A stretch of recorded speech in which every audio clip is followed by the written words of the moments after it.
suite de l'affaire sur l'agression de Keira Hamraoui, la joueuse du PSG.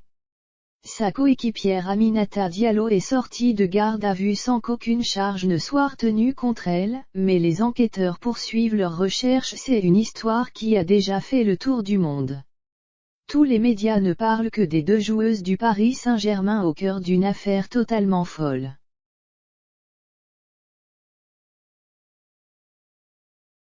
Le 4 novembre dernier, Keira Hamraoui est violemment agressée par deux hommes cagoulés alors qu'elle rentre chez elle le soir, après un repas organisé avec le reste de l'équipe au bois de Boulogne.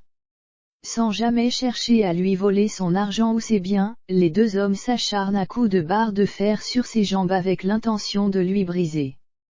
Plus de peur que de mal finalement pour la jeune femme de 31 ans qui s'en tire avec des points de suture. Mais l'affaire ne fait que débuter puisque sa coéquipière Aminata Diallo, qui la ramenait chez elle ce soir-là, a été arrêtée à son domicile de Marly-le-Roi par la Brigade de répression du banditisme, BRB, de la police judiciaire de Versailles mercredi 10 novembre après une prolongation de sa garde à vue. Aminata Diallo est finalement ressortie après 36 heures, de même que l'un de ses amis, jeudi soir. C'est le parquet de Versailles qui l'a décidé, estimant que leurs gardes à vue n'ont finalement pas révélé d'éléments à charge contre eux pouvant entraîner un défèrement. Selon les informations du Parisien, l'enquête n'est pas pour autant terminée et elle se poursuit actuellement.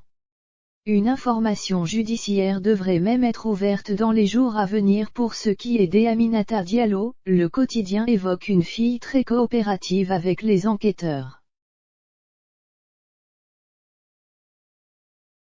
Elle a refusé de prendre un avocat, jugeant qu'elle n'en avait pas besoin puisqu'elle a nié formellement être impliquée de quelque manière que ce soit dans l'agression de sa coéquipière. Une seconde joueuse parisienne, Sakina Karachaoui, présente dans la voiture au moment des faits, a également été entendue par les enquêteurs en qualité de témoin.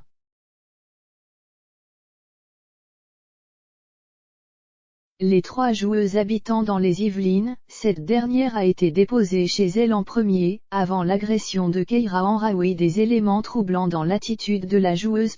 L'enquête se poursuit donc pour les policiers, qui a plusieurs éléments susceptibles de lier Aminata Diallo aux deux agresseurs ou aux commanditaires de l'attaque.